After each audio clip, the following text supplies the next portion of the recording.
I invested, became the founder for Hurun India, brought Hurun to India in 2012. One entrepreneur who refused to share data in the initial days, now they in fact call our office and proactively shares all the data. India had about 50 billionaires. Now we're about 360. Country like India, which is growing very fast, which has a massive political will to take it to the next level. The country needs a very pure, honest platform that speaks about the stories of Indian entrepreneurship and nothing wrong with wealth creation. Correct. And transparent wealth creators need to be respected. That's all I care about. Almost 70% of the billionaires in the Hurun, the billionaires list, they were not there 10 years back. You might see that these billionaires, they're having party, they work bloody hard. They wake up at 7, 8, they work till about 10, 11 p.m. For somebody to be a international, we call it the international HNI, right? If you have 60 to 70 million US, you can have a very good high-flying life, right? What these entrepreneurs are working for is for legacy, to create something large. It's not even for money that they're working after. Yeah. They're unstoppable. So they're not after money beyond a certain amount of wealth. I genuinely feel happy when young entrepreneurs, next gen, when they do some great work. I think the reason for my existence through Hurun is to speak out these great stories. And the most touching moment was, as I mentioned earlier, the tier 2, tier 3 city entrepreneur, 21-year-old sent me a message saying, thanking me for featuring his grandfather. I mean, that was quite a touching thing for me, yeah. One thing India's startup ecosystem is celebrating right now, but according to you, that's actually a worry. But when a round is being raised, you're actually taking liability into your balance sheet. It's like taking a debt, right? Yes, absolutely. So when you take a liability, why do you go to the press and say, oh, I've taken $100 million liability?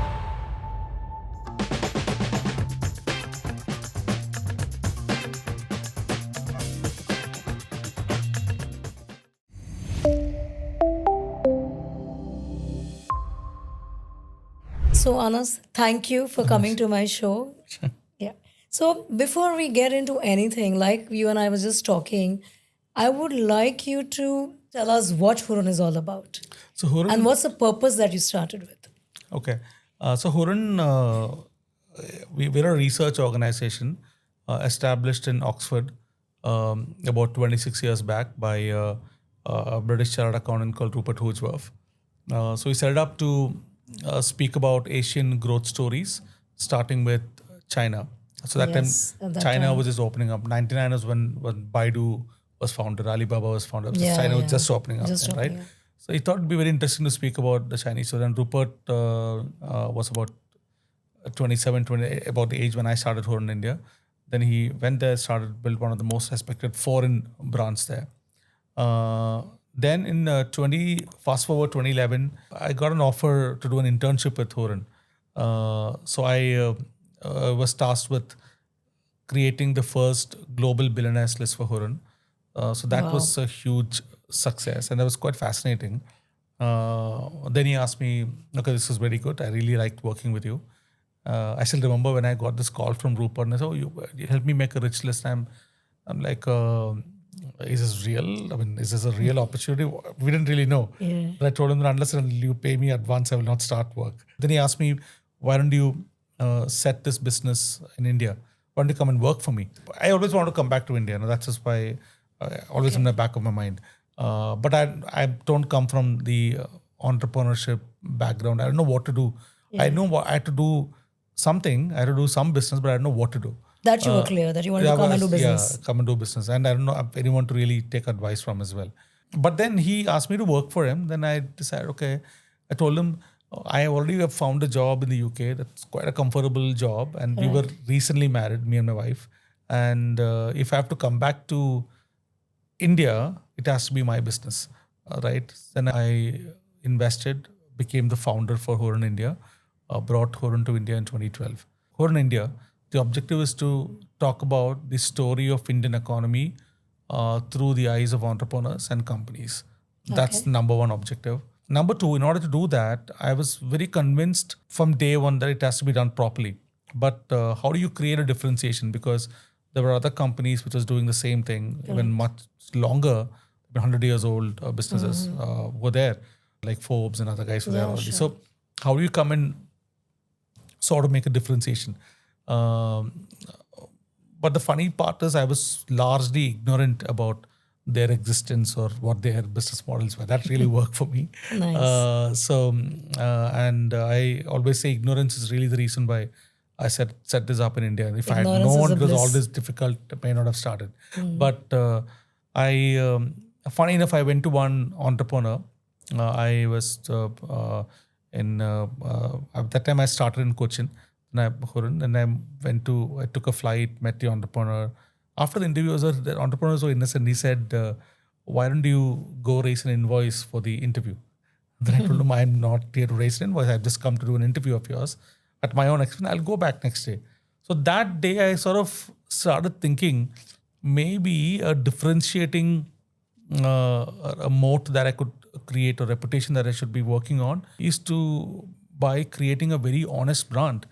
And I genuinely believe that a country like India, which is growing very fast, which has a massive political will to take it to the next level, the country needs a very pure, honest platform that speaks about the stories of Indian entrepreneurship and companies, right? I mean, that's what I wanted to build. And once you create that research platform, how do you get the various stakeholders in this platform to come together Correct. and cross-pollinate? Correct. So that will add a lot of value. It could be a young entrepreneur, a billionaire veteran, or a startup guy, or an artist, or how do you get them all together in one platform? How do you make them interact? What happens then? Could that lead to a bigger output? Can we be a net giver to the country than a net taker? And that's the sort of thing. So it's basically a research thing. So interesting. So initially when you started, because once you've done the global and like we mentioned, we had Forbes and all of that. So when you brought Hurun to India, did the doors open immediately for you? Because you had an experience with Rupert and who was doing the global thing. And, I mean, it must be different. But India, by and large, yes, it's a growing economy. But like you said, transparency in business, it's there. There are houses who do that, but there are a lots who still want to play it under the cover because the mindset that we have is to avoid taxes. And because so everything is not very transparent. I have worked in companies where those kind of things have, and we know enough and more that those kind of company eventually sink. So how does it work? Like, was it easy for you to sell it or? Yeah, I think it was very difficult. I remember I was trying to pitch I think for an event, a sponsorship to a marketing guy in one of the initial assignments. I had a sales team for the first time, 2 people, and they were with me, and I was trying to impress them about Hurun and trying to pitch to them, and this guy said, "Harun, how do I pronounce your company's name? Yeah. How do I even tell out who are you?" Then so I'm literally getting blasted in front of my new hires, right? So then I said, "Look, I totally get it that you don't understand the brand, right? Even if I were in your shoes, I would never understood it, because currently the brand caters to the top 1% of the country." Correct. So you don't know if it was a insult or a compliment. You didn't get it. So jokes about, then we closed the deal and it worked and everything. So end of the day, you get revenues only if the brand has respect, right? Correct. And the respect needs to come from the stakeholders, the entrepreneurs. It was a little bit difficult, but I still remember one entrepreneur who refused to share data in the initial days. Now they in fact call our office and proactively shares all the data. So all that transformation I've seen over the years. But I wouldn't blame them as well. I think for me, that is one skill that has really helped me. I think I'm thick-skinned, I think, and also I also think that there's nothing unfair in business, right? I think in business, if you need to progress, you have to get respect, and respect is an outcome of how hard you work and how smart you work and how good your intentions are, and you multiply that by 10 or 100. I mean, you have to be at it, and finally there will be a time when people will start accepting. So quite a lot of incidents, but then I think it's natural. I think any business that you want to build, it will take at least if it's a new idea, if you're creating a new market, it takes at least 6 to 7 years to at least make some progress. I think as an entrepreneur, if you're a first generation entrepreneur, your key thing is to survive that first 6, 7 years. If you could do that successfully, then after you sort of establish, then you can compound the platform. So for me, I do not look at it as so much of negative. It's part So of you are saying that you're persistent, you're thick-skinned, and you went on because you believed. I want you to talk around the fundamental, you have some pillars, your core pillars, which you talk about. So tell me more on that, because when you start, was it already there, or you created that for India as a market, this whole framework? No, it evolved, right? I think when I started, it was more about the first objective of success was basically to tell the country that wealth creation is fantastic. Yes. Right? There's nothing wrong with wealth creation. Correct. And transparent wealth creators need to be respected. That's all I care about, right? I mean, that's the only message I said, nothing else. And I really think that if somebody makes money, right, it's an objective way of nation building that can inspire people into nation building. So I really... So you believed in that purpose because Absolutely. you are creating wealth, you are driving the economy, you are giving jobs, you are really taking the economy ahead. I'll tell you, in 2012, 2013, maybe 10, 12, 13 years back, if you go to South Bombay, where you get these, the pirated books being sold in the streets, right? The kind of books that would have been sold there about 10, 12 years back, you would see a Jeffrey Archer or a novel or all that stuff. But now you'll see a lot more biographies and psychology of money and all that stuff. Correct, that's right. There is a transformation of thought process amongst the youth in the country to create wealth. And entrepreneurship seems to be one objective. And that is a Because I've seen a lot of startups happening and getting valuation and funding, and also that entire wave has started in the people past. Speaking about it. Yes, people speaking about it. People speaking about, let's say, Mr. Ambani in the top, or someone becoming a youngest billionaire. No, as much as it might sound a little bit snobbish in one angle, but it does. I get a lot of mail from people saying, students saying, "No, I really want to be like this entrepreneur someday." Right. I get messages from families featured in the list saying that for the first time we have entered your top 400 mark. Next is the top 300. I get messages from one 21-year-old in a tier 3, tier 4 city in India saying that thanks a lot for featuring my grandfather in the list. He's been working so hard. Nobody has recognized it. So that is there. So the wealth. So that is the first point of call, right? Wealth creation. Now, so after you create wealth, what do? I mean, then it's about responsible entrepreneurship. That's when philanthropy comes into picture, right? So that's the pillar on impact and philanthropy. Then for India to have an exponential sort of growth, I think innovation plays a key role. True. So that's when startups comes into picture. All the lists around startups and others, right? So you've covered wealth creation. That's more of an individual level. For anyone to create wealth, of course, they need to create value underneath, right? So that's when the value creation pillar comes to picture. And the last one is India is we're a 5,000-year-old civilization, but if you look at the price of the artworks of living artists, it's not comparable to that of China or the US or rest of the world. But I do the stakeholders of that gets featured in Hurun's list. They have the sort of power to help increase the price of these artworks. So that's when the culture conference becomes a fifth pillar and try and speak about the works of Indian artists and spread them across the Hurun, the ecosystem. And that's it. Yeah, because that's these are the guys you're saying who can make them influence the price of the artwork. price. So that's the wealth creation, value creation, impact and philanthropy, startups and culture. So we might add more pillars, but then it's an evolutionary sort of It's thing. an evolutionary. Yeah. But now I think more or less even Prime Minister Modi, he himself says that wealth creators need to be respected. So it comes from the top, right? And that's very true. I agree with him. That kind of culture of respecting wealth. I mean, the wealth creators are playing a role. It's not just, okay, they're creating wealth. Of course, they deserve to enjoy the Yeah. hard work that they've done. But then on top of that, someone like Mr. Birla, for instance, right, the amount of employees or the people and the taxes paid, and even in our sustainability company list,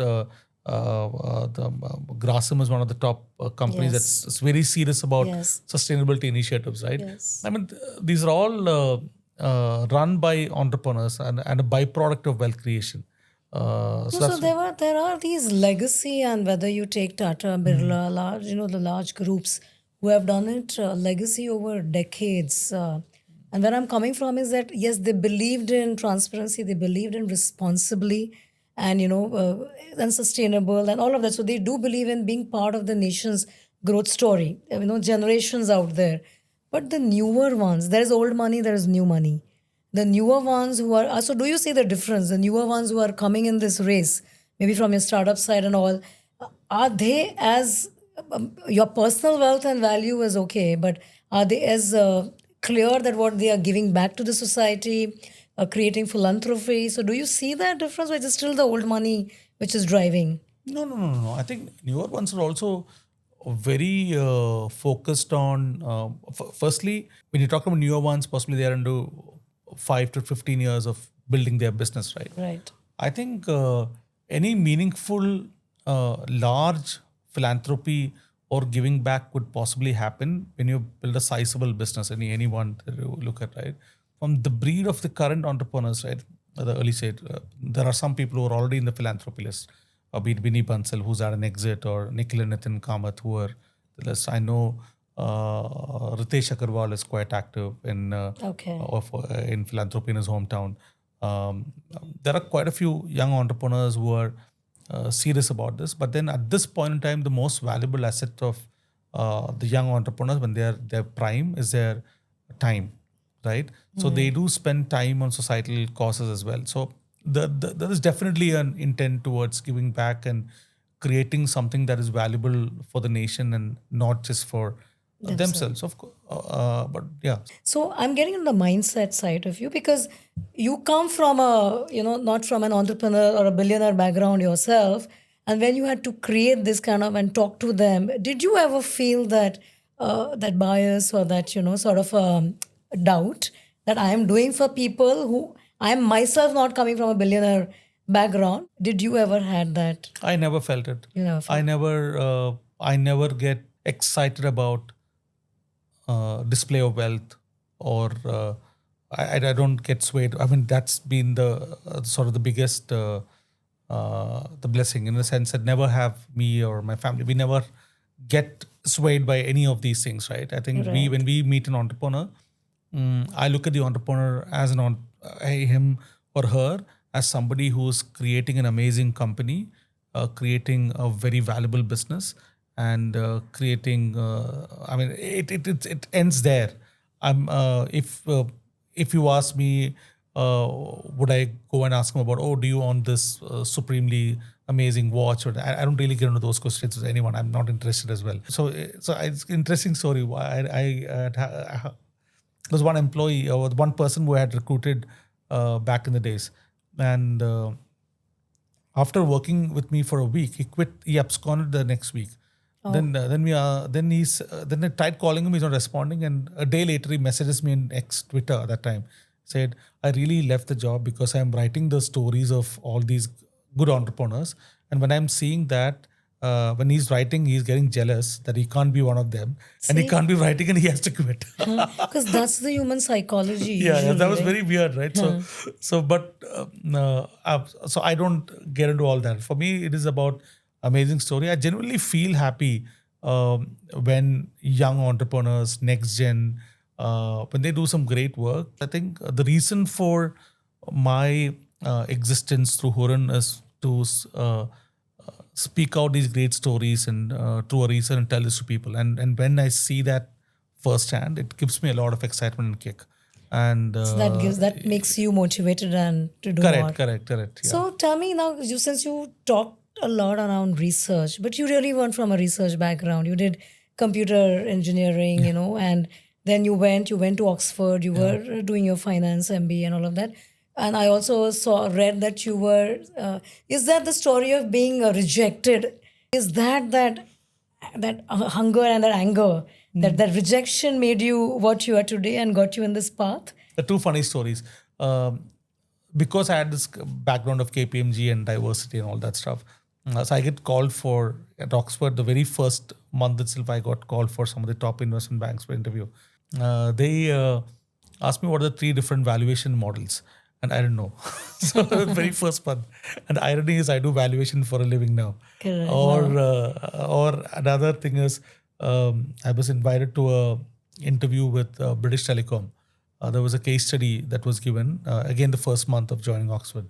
And the case study was in billions and millions. So I don't know the number of zeros in billions and millions. I know crores and lakhs. I don't know billions and millions, right? So that again, but I make billionaires list now. Now you it's an make irony. It is not correlated. It's just an irony of how life has sort of turned. But the one important quality, or one important thing that I always keep in mind is, if you have a goal in mind, and if you write that goal down, and if you write a plan A, plan B, plan C, various steps to achieving those goals, and then you are focused towards achieving that goal, you will invariably achieve it. Right? So it could be a small thing. Okay, I want to crack this deal. How do I do it? A, B, C, plan A, plan B, plan C. How do I do it? To get it done, do I have to hire people for it? Do I have to have a process improvement within myself for it? Do I have to do tech investment? Whatever. How do I get to it? And then work hard towards doing it. Maybe it will come. Then invariably, in most of the cases, I have sort of met my. So that gives you, it looks, so from what you are saying, your way of doing is that you put it down, so it gives you clarity, and then there's an action plan to it. Correct. So that you You finally have to write know it down. Absolutely. So now, like as you said, you speak to a lot of millionaires, billionaires, startup founders. You also, there's a pattern that entrepreneurs, not everybody's going to open doors and tell you. So that people who are not ready to engage, not disclose, what has happened to that, and when they've avoided, tracking, or they've declined your ask or sharing numbers.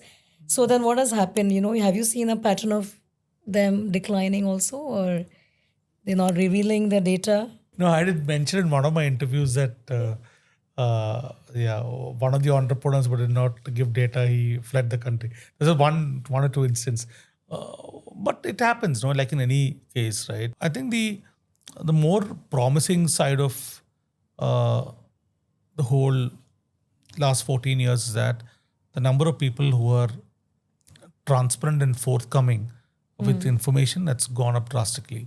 It has gone up. It has gone up drastically. Yeah. There are people, private companies, like for example Zerodha, right? They publish their annual report on their blog post, right? If I'm not wrong, right? If you are very transparent, if you are paying your taxes on time, knowingly you are compliant and everything, I think there's nothing to be worried about. All the data is there. So talking about numbers, tell me your journey about what number of billionaires you saw to now, where has it gone, or the rich list, and in startup, your unicorns. How is India moving there? Oh, it's crazy. It's I think when I started the rich list, India had about 50 billionaires.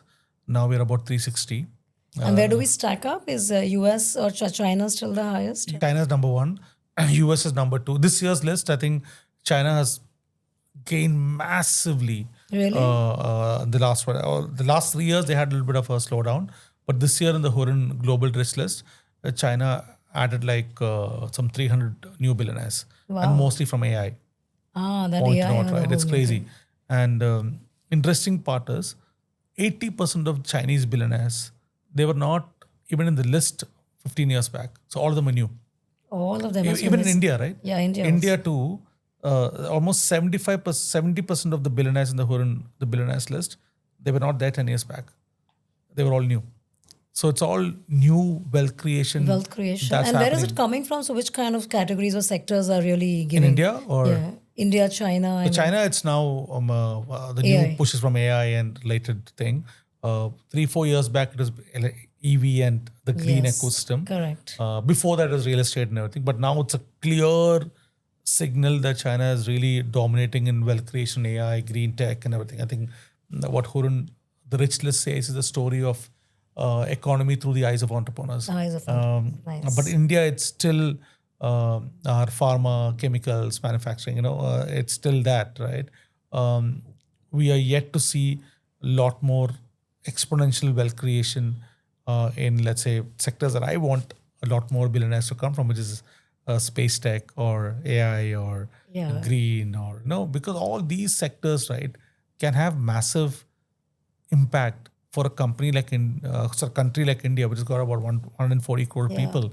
An AI ecosystem can have an impact. A green technology can Absolutely. have an Green impact on their tech is lives. there. There is climate. There is Space is a very space is geography big, dependent. yeah. Now that all this the wars and everything is Yes, happening, the yes. space could be no country would want to give their indigenous space tech to somebody else, which means a lot more local homegrown space tech. I call it the HAT LAT, high altitude tech, which is space and everything, and LAT is low altitude tech, drones and everything, right? Wow. So HAT LAT companies more and more to be built in India as well.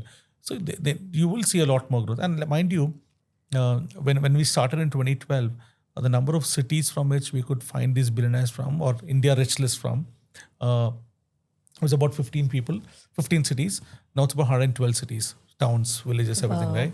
So you're seeing the tier 2, tier 3 India and the whole Absolutely. economy moving there. Absolutely. And all this growth, right, of number of billionaires, record wealth creation, everything has happened in the last 12, 13 years when India's GDP went up by 2 trillion, Right. right? And We we are went from 2 to about 40. 4. Now what we expect is the current growth rate will double our GDP in 8, 9 years, something. No? 2030 is otherwise the forecast. Yeah. So we're at 4.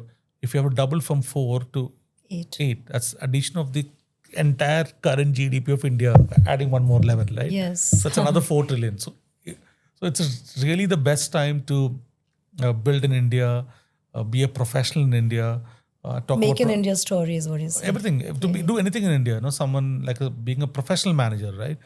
I'll give you an example. In the Hurun India rich list, almost 1 trillion of US dollar, 1 trillion of wealth in the Hurun India rich list, which is almost 1/4 of India's GDP, if you put some numbers in the perspective. That is going to be transitioned to the next generation in the next 10 years. Wow. Right? They're going to change hands. That's going to be the biggest wealth transfer in the history of India, right? Imagine the number of next gen professionals, everybody trying to engage together to in that sort of transformation. Yes. It's going to be huge, right? And you can see that in Aditya Birla group as well, right? I think the next gen is coming over.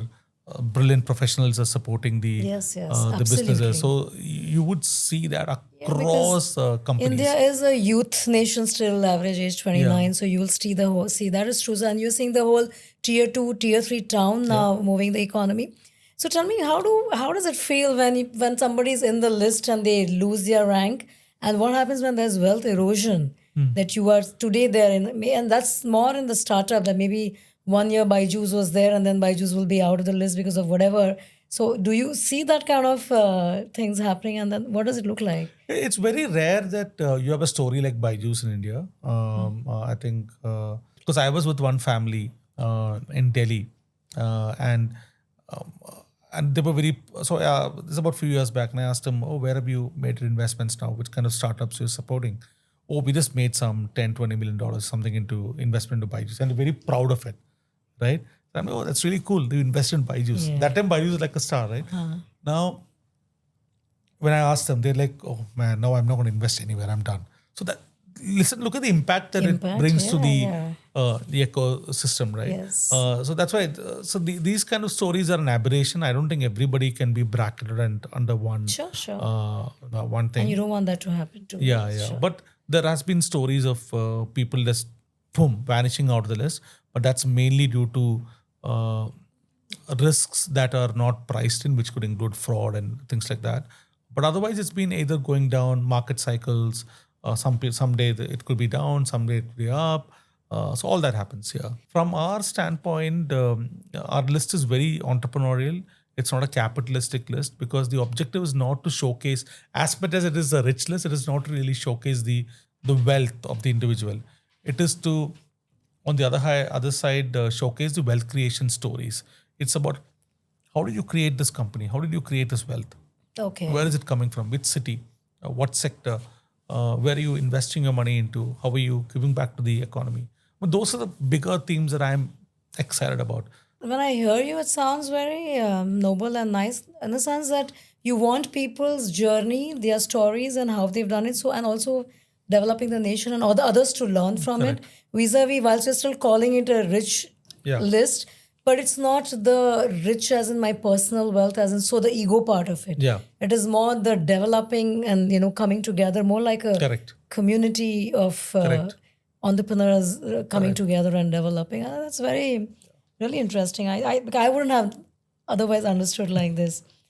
So India has 73 unicorns according to your list, but Yes. unicorn is again a valuation and not the business side of it, right? Because it's still your valuation. So when you look at that list, honestly, how many of these companies do you really think are going to be there in the next 20 years? These are 73 proper unicorns. They are We have taken off a lot of unicorns that were not unicorns. So, Okay. so some of them are not happy about it. Ah, But they do? people say that India has 100 unicorns and everything, but we filtered, and some of the companies that we thought were not unicorns, we took them off the list. And we think it's about 73. So we have a list called the Future Unicorn Index, which is called the cheetahs and gazelles. So gazelles are those companies with a valuation of 500 million US who could potentially become a unicorn in the next 2 to 3 years. And cheetahs are those companies with a valuation of 200 million US, which could become a unicorn in the next 5 years. Even when there you look at it, there are some companies from companies like Dhruva and Agnikul, a lot of interesting companies which are there. But then we need to see, maybe give it another 5-6 years, we would see a lot more unicorns coming from these sectors. But there is definitely a gap between India and US when it comes to number of unicorns. If you look at China's story as well, Yeah. 1999 is when China really opened up. Yes. Right? All these Pony Ma, Jack Ma, all these guys made money and everything. Yes. And then they, once they had made a significant exit and cash position, they started investing back into the ecosystem. So now what you're seeing in India is very similar. A lot of these interesting companies are going public and IPO and everything, right? And you're seeing a lot of incubators and a startup focus fund and a lot of things coming of up course, as well, a right? lot I think next 5-6 years is when you will see the outcome of whatever efforts that this founders giving back Founders to are the doing. ecosystem would shape up. You'll see even our fund, we have invested in a robotic startup. We've invested in an air to water company. They're all high risk bets, right? So you would see the effect of all this in the next 5-6 years, how it will all come out. So walk me through your journey, because now you've been on this research and Hurun list side, and what got you to start your own fund and get into it? Yeah. So why suddenly you wanted to pivot, or is that an extension from what you're doing? See, when we do research, I think my intention is, how do I do something that could have a impact on the country? I mean, visible, tangible, material impact. It cannot be just a research and you put it out, people read it and forget about it. So how do you Interesting. create that impact, right? So that's when I thought I should have a skin in the game. I cannot be somebody who just puts out research. Then there's no credibility to. There's no credibility. But the point is, that's when I started angel investing. Because when I'm speaking about startups, I need to have invested in startups, right? Yeah. Or at least to get to know, right? Correct. So I started with my partner and friend, childhood friend Vinod Jose, and we've been investing in startups. We syndicated and invested in a few startups. Then it reached a point where in 2023 that we syndicated about 7 million US into about 25 odd startups in India, right? Nice. And a group of mainly Indian diaspora investors who've been investing with us. So 23, we decided, okay, now it's getting too much. I think we should convert this to a fund. So we did a first fund in 23, small fund. How it is interesting in terms of what we do is that, so Hurun, we do events wherein we get the stakeholders of these businesses to come together in one platform. Yeah. So the portfolio of the companies that we invest in, we invite them to come to our events, network with the promoters and entrepreneurs. Okay. For instance, we invested in an air to water company, and their use cases, it goes to all the residential units. That's the use case. If you have a house, you can get a small box, keep it there, and it just converts takes air into water. Oh, So lovely. you can replace the whole thing. That's what they're trying to do. So we do real estate events where we get the promoters of real estate companies to come together under one roof across the country, where we showcase a unit, and so she gets direct access to the Oh, promoters. interesting. So now right? through you, they get the We're not charging money or anything. We just said because we've invested in them, we're giving them an opportunity like that. So like that, we get our network to come together, and so that's how the extension plays. It becomes like a very nice ecosystem of giving back. So that's that's a very interesting ecosystem. And talk to me about the next wave of entrepreneurs, because you said there is a next 800 million Indian, and that's where the people are now solutioning for. So what is your take on that, and what should the founders do? If we have to hit the 8 trillion, 8 trillion, that's another yes. 4 trillion, right? Whatever we are, however, the value that's been created, how much ever is being created, uska double has to happen in the next 7 years. So, and that cannot come from just the top 10. It has to come from all over India. That is the story. We've invested in a company called Seco. It's an edutainment platform, doing really well, and their revenues, right? I think they haven't filed. They'll file it in a while. It's one of the best performing companies that I've seen. They did the last round at about 180 million US valuation, right? Oh, amazing. And they've grown further from Seco, there. Yeah, and most of the revenue comes from tier 2, tier 3.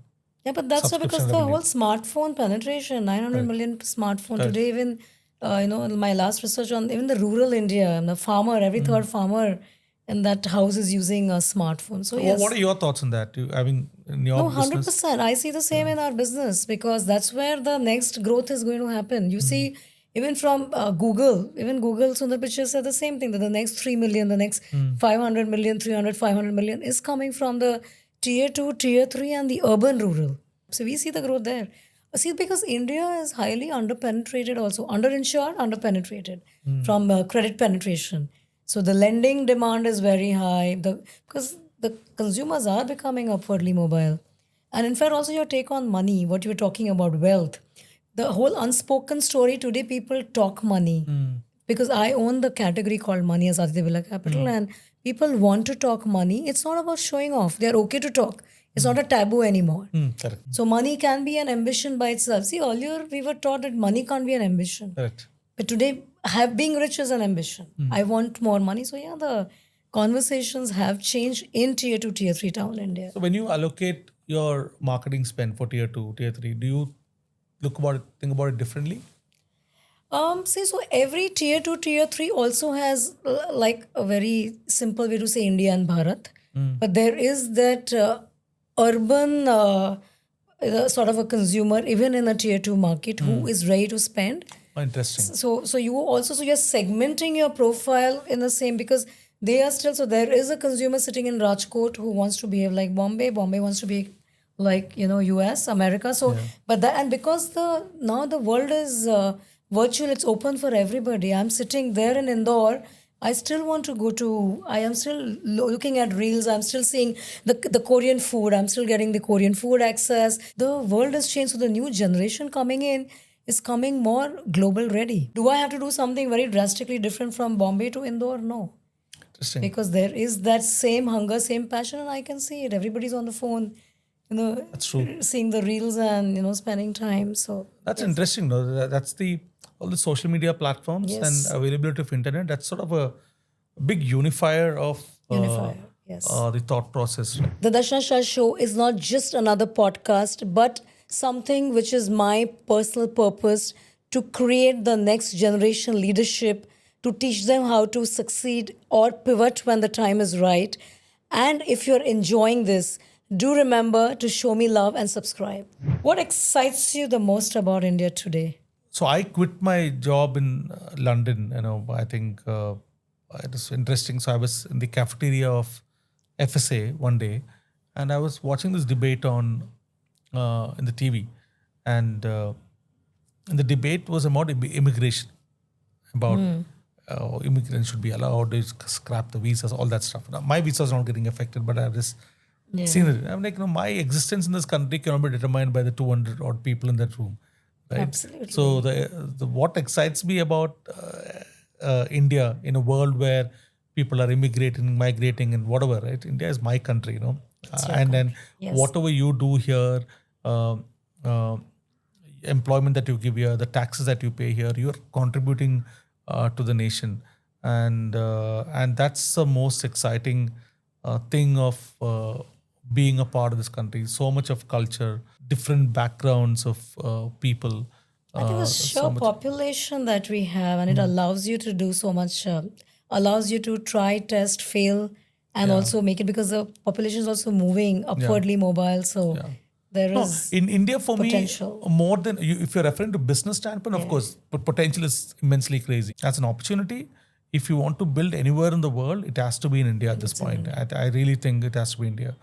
This kind of growth, what can happen, the addition of anything that you do, right? I think if you work really hard, if you are a good professional, if you are a good CEO, CMO, or founder, whatever it is, right? I think it's a great place to build in India right now. No, amazing. In fact, so some of the people or the children who are the kids, went to study abroad, especially what you're talking about, the immigration story Yeah. and what's happening in the US. Yeah. And lots have to come back. And I can tell you, many of them are not happy. Correct. Like you're saying, the resistance is very high, including I have a niece who's come back and she's not happy, but and she's into art. So the fact is that if we can tell that no, India is the story, we do have infrastructure issues, but having said, if you can come back, because people are actually not happy. They're doing jobs and now suddenly, most of them, the H-1B visa issue, a lot of things that is happening in the US, including Dubai lately with the whole, the geopolitics, people are worried that is that a safe haven anymore. But yeah, coming back to India, Anas, not everybody has the same, unless you have the patriotism, as you said. Yeah. Not everybody is very open to. But now things have changed. Things are now, people are coming back to India for the business opportunity itself. I'm talking about 10, 12, 13 years back, right? I think it's... No, business opportunities, yes, people are definitely coming, but they also find it difficulty doing business in India. It's not as... Yeah, see, there are certain policies that... policy, paperwork. Which is there. For example, I don't paying understand. under the table, that keeps coming out. For me, as a startup, from the startup ecosystem standpoint, I don't know if this can reach anywhere also. Things like to shut down a company that you've started in India, it is supremely difficult. Absolutely. So that is something which I don't understand, right? I mean, the most important thing for any entrepreneurship is starting up and also ease of shutting down as well. Absolutely. Because then you can move on and do the next thing, right? Yes.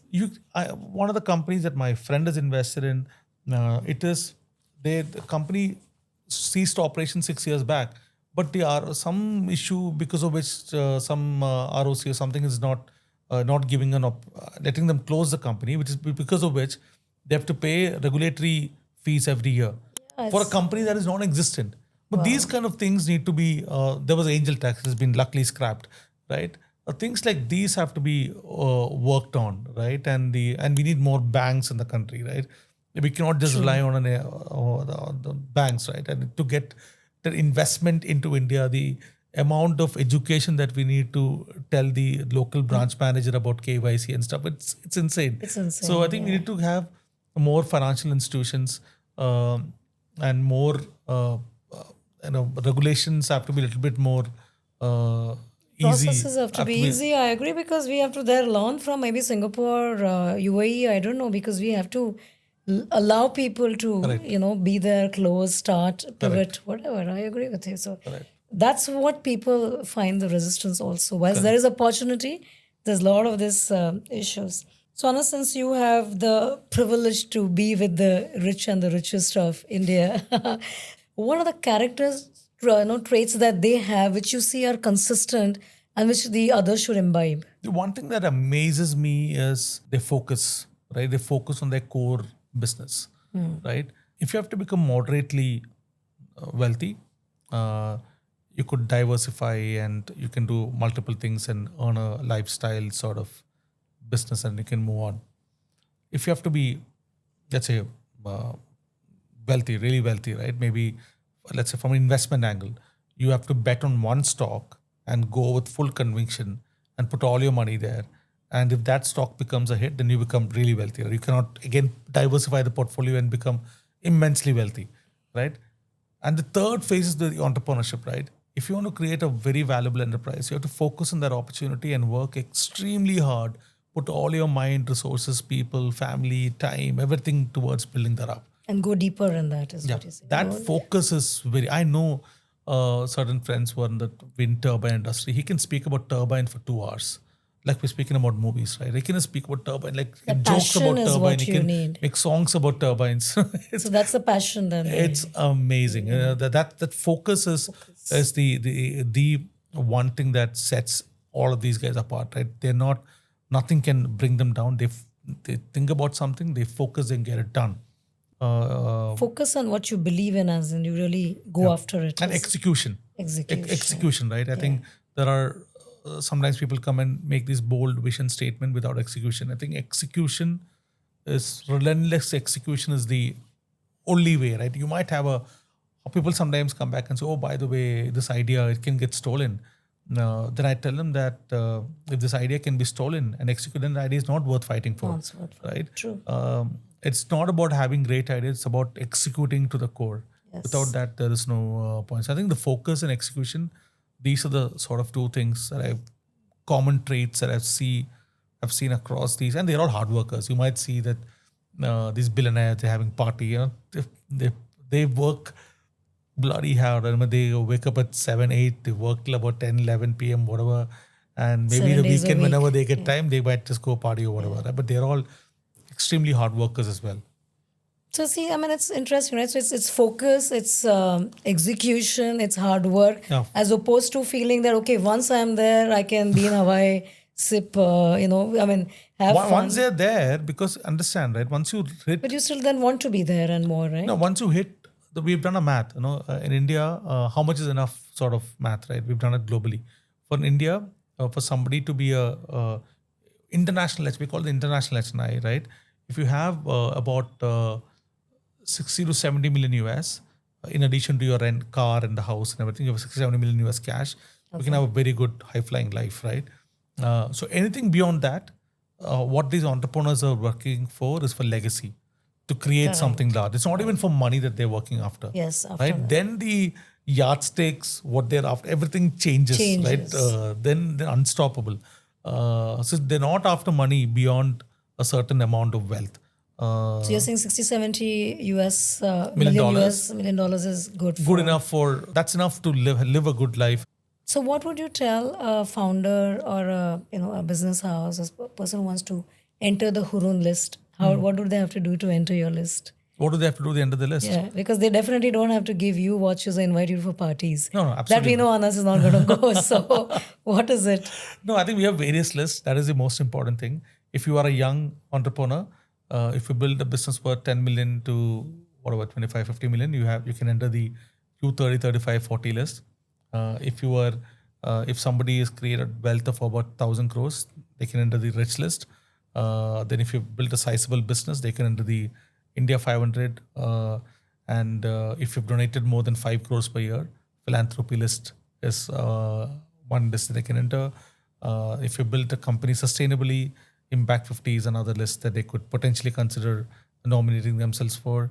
So we track the story of entrepreneurship right from when they are a baby to all the way they are a veteran, from a youth series to all of when they become a philanthropist, right? So there are multiple avenues to enter Hurun list. And this is there a process, meaning because you are not scouting for them and they cannot pay for this? You're saying it's not a paid opportunity. So do they write to you? Yeah, they write to us. So where do they write? Write to our email, on your Instagram, social India. media.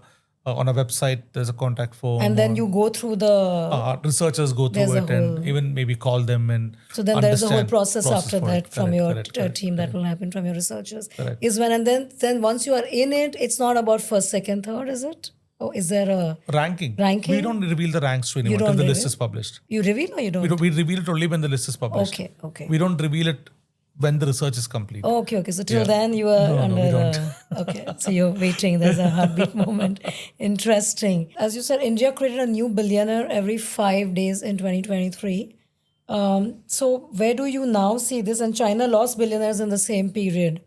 And you've been watching this, both the economies grow over a decade or so. So What is India doing right now, and what is India not doing right? So what should we be worried about? I think this is 3 years back, right? I think we've grown in terms of number of billionaires again. I think one thing that we're doing right is I think wealth creation is happening across all tier 2, tier 3. People are getting inspired. What we say is for every one person we find, we would have missed another 2 or 3 people. So total size of the list should be 3 times more than what it is currently.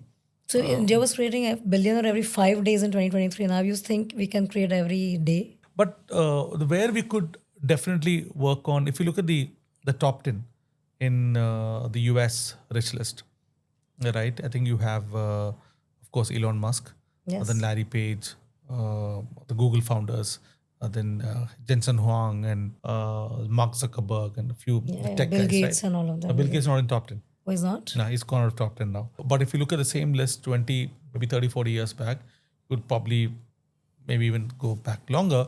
You'd probably see a Rockefeller and traditional conglomerates who are in the list, right?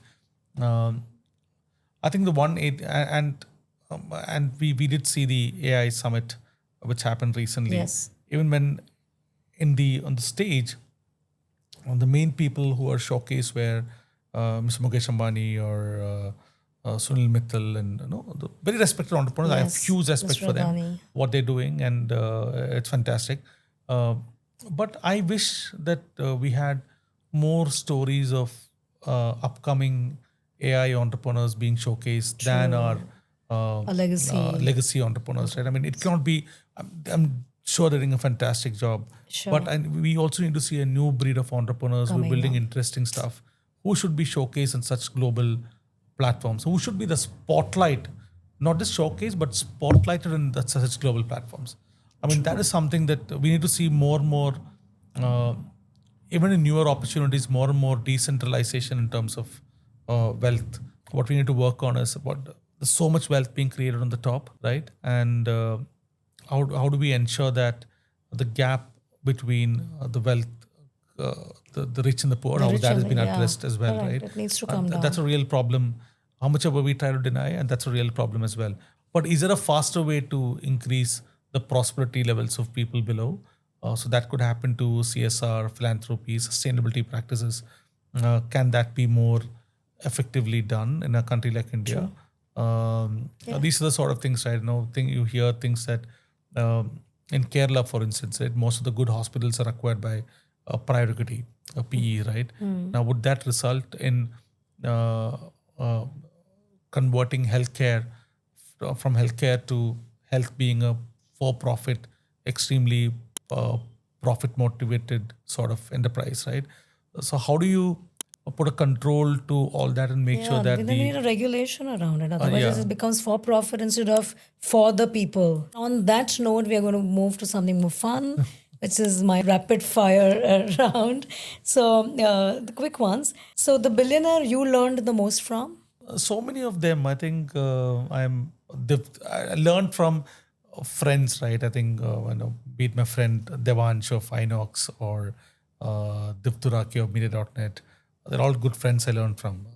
Yes. They are the okay. So, the sector you personally think will produce India's next Ambani or Andani or That's going to come from, I think energy transition is going to be a huge theme in India. a city in India that nobody's watching right now, but your data says that should be the next Hyderabad.